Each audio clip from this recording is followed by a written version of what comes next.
சங்கீதம் 61.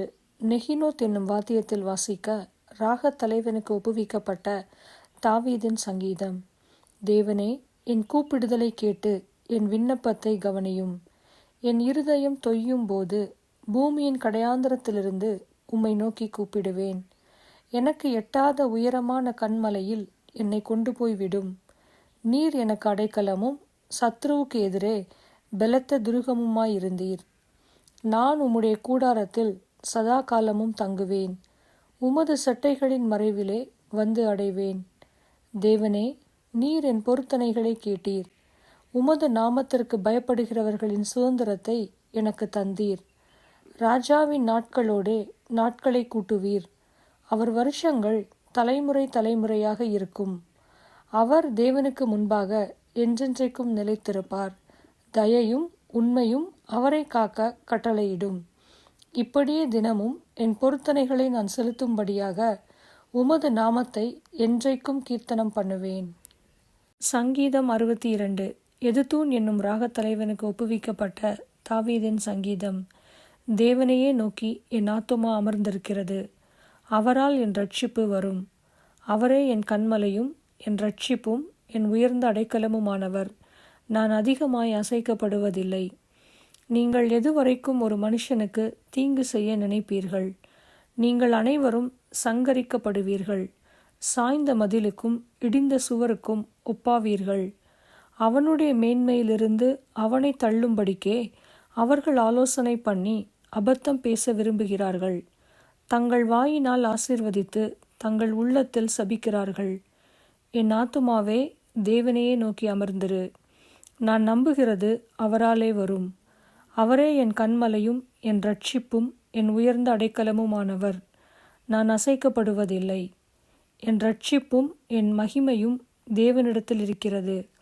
பெலனான என் கன்மலையும் என் அடைக்கலமும் தேவனுக்குள் இருக்கிறது. ஜனங்களே, எக்காலத்திலும் அவரை நம்புங்கள். அவர் சமூகத்தில் உங்கள் இருதயத்தை ஊற்றிவிடுங்கள். தேவன் நமக்கு அடைக்கலமாயிருக்கிறார். கீழ்மக்கள் மாயையும் மேன்மக்கள் பொய்யுமாமே. தராசிலே வைக்கப்பட்டால் அவர்கள் எல்லோரும் மாயையிலும் லேசானவர்கள். கொடுமையை நம்பாதிருங்கள். கொள்ளையினால் பெருமை பாராட்டாதிருங்கள். ஐஸ்வர்யம் விருத்தியானால் இருதயத்தை அதன் மேல் வைக்காதேயுங்கள். தேவன் ஒரு தரம் விளம்பினார், 2 தரம் கேட்டிருக்கிறேன். வல்லமை தேவனுடையது என்பதே, கிருபையும் உம்முடையது. ஆண்டவரே, தேவரீர் அவனவன் செய்கைக்கு தக்கதாக பலன் அளிக்கிறீர். சங்கீதம் 63. தாவீது யூதாவின் வனாந்தரத்தில் இருக்கையில் பாடின சங்கீதம். தேவனே, நீர் என்னுடைய தேவன். அதிகாலமே உம்மை தேடுகிறேன். வறண்டதும் விடாய்த்ததும் தண்ணீரற்றதுமான நிலத்திலே என் ஆத்துமா உம்மேல் தாகமாயிருக்கிறது. என் மாம்சமானது உம்மை வாஞ்சிக்கிறது. இப்படியே பரிசுத்த ஸ்தலத்தில் உம்மை பார்க்க ஆசையாயிருந்து உமது வல்லமையையும் உமது மகிமையையும் கண்டேன். ஜீவனை பார்க்கிலும் உமது கிருபை நல்லது. என் உதடுகள் உம்மை துதிக்கும். என் ஜீவனுள்ள மட்டும் நான் உம்மை துதித்து உமது நாமத்தை சொல்லி கையெடுப்பேன். நிணத்தையும் கொழுப்பையும் உண்டது போல என் ஆத்துமா திருப்தியாகும். என் வாய் ஆனந்த களிப்புள்ள உதடுகளால் உம்மை போற்றும். என் படுக்கையின் மேல் நான் உம்மை நினைக்கும்போது ராச்சாமங்களில் உம்மை தியானிக்கிறேன். நீர் எனக்கு துணையாயிருந்ததினால் உமது சட்டைகளின் நிழலிலே களி கூறுகிறேன். என் ஆத்துமா உம்மை தொடர்ந்து பற்றி கொண்டிருக்கிறது. உமது வலது கரம் என்னை தாங்குகிறது. என் பிராணனை அழிக்க தேடுகிறவர்களோ பூமியின் தாழ்விடங்களில் இறங்குவார்கள். அவர்கள் பட்டயத்தால் விழுவார்கள். நரிகளுக்கு இரையாவார்கள். ராஜாவோ தேவனில் களி கூறுவார். அவர் பேரில் சத்தியம் பண்ணுகிறவர்கள் யாவரும் மேன்மை பாராட்டுவார்கள். பொய் பேசுகிறவர்களின் வாய் அடைக்கப்படும். சங்கீதம் 64. ராகத் தலைவனுக்கு ஒப்புவிக்கப்பட்ட தாவீதின் சங்கீதம். தேவனே, என் விண்ணப்பத்தில் என் சத்தத்தை கேட்டருளும். சத்ருவால் வரும் பயத்தை நீக்கி என் பிராணனை காத்தருளும். துன்மார்க்கர் செய்யும் இரகசிய ஆலோசனைக்கும் அக்கிரமக்காரருடைய கலகத்துக்கும் என்னை விலக்கி மறைத்தருளும். அவர்கள் தங்கள் நாவை பட்டயத்தைப் போல் கூர்மையாக்கி மறைவுகளில் உத்தமன் மேல் எய்யும் பொருட்டு கசப்பான வார்த்தைகளாகிய தங்கள் அம்புகளை நாணேற்றுகிறார்கள். சற்றும் பயமின்றி சடுதியில் அவன் மேல் எய்கிறார்கள். அவர்கள் பொல்லாத காரியத்தில் தங்களை உறுதிப்படுத்தி கொண்டு மறைவான கண்ணிகளை வைக்க ஆலோசனை பண்ணி அவைகளை காண்பவன் யார் என்கிறார்கள். அவர்கள் நியாயக்கேடுகளை ஆய்ந்து தேடி தந்திரமான யோசனை நிறைவேறும்படி பிரயத்தனம் பண்ணுகிறார்கள். அவர்களில் ஒவ்வொருவனுடைய உட்கருத்தும் இருதயமும் ஆழமாயிருக்கிறது. ஆனாலும் தேவன் அவர்கள் மேல் அம்புகளை எய்வார். சடுதியாய் அவர்கள் காயப்படுவார்கள். அவர்கள் தள்ளப்பட்டு கீழே விழும்படி அவர்கள் நாவுகளே அவர்களை கெடுக்கும். அவர்களை காண்கிற யாவரும் ஓடிப்போவார்கள். எல்லா மனுஷரும் பயந்து தேவனுடைய செயலை அறிவித்து அவர் கிரியையை உணர்ந்து கொள்ளுவார்கள். நீதிமான் கர்த்தருக்குள் மகிழ்ந்து அவரை நம்புவான்.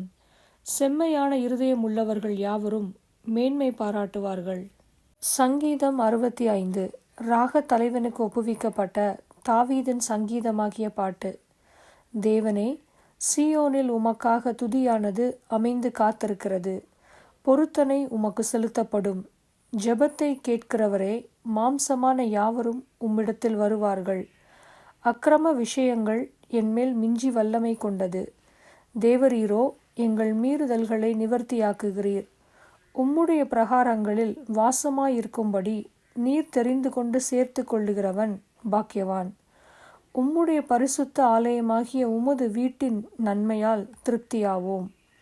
பூமியின் கடையாந்திரங்களிலும் தூரமான சமுத்திரங்களிலும் உள்ளவர்கள் எல்லாரும் நம்பிக்கையாயிருக்கிற எங்கள் இரட்சிப்பின் தேவனே, நீர் பயங்கரமான காரியங்களை செய்கிறதினால் எங்களுக்கு நீதியுள்ள உத்தரவு அருளுகிறீர். வல்லமையை இடைக்கட்டி கொண்டு உம்முடைய பலத்தினால் பர்வதங்களை உறுதிப்படுத்தி சமுத்திரங்களின் மும்முரத்தையும் அவைகளுடைய அலைகளின் இரைச்சலையும் ஜனங்களின் அமளியையும் அமர்த்துகிறீர். கடையாந்திர இடங்களில் குடியிருக்கிறவர்களும் உம்முடைய அடையாளங்களின் நிமித்தம் பயப்படுகிறார்கள். காலையையும் மாலையையும் களிகூற பண்ணுகிறீர். தேவரீர் பூமியை விசாரித்து அதற்கு நீர் பாய்ச்சுகிறீர். தண்ணீர் நிறைந்த தேவ நதியினால் அதை மிகவும் செழிப்பாக்குகிறீர். இப்படி நீர் அதை திருத்தி அவர்களுக்கு தானியத்தை விளைவிக்கிறீர். அதன் வரப்புகள் தனியத்தக்கதாய் அதன் படைச்சால்களுக்கு தண்ணீர் இறைத்து அதை மழைகளால் கரைய பண்ணி அதன் பயிரை ஆசீர்வதிக்கிறீர். வருஷத்தை உம்முடைய நன்மையால் முடிசூட்டுகிறீர். உமது பாதைகள் நெய்யாய் பொழிகிறது. வனாந்தர தாபரங்களிலும் பொழிகிறது. மேடுகள் சுற்றிலும் பூரிப்பாயிருக்கிறது. மேய்ச்சலுள்ள வெளிகளில் ஆடுகள் நிறைந்திருக்கிறது. பள்ளத்தாக்குகள் தானியத்தால் மூடியிருக்கிறது. அவைகள் கெம்பீரித்து பாடுகிறது.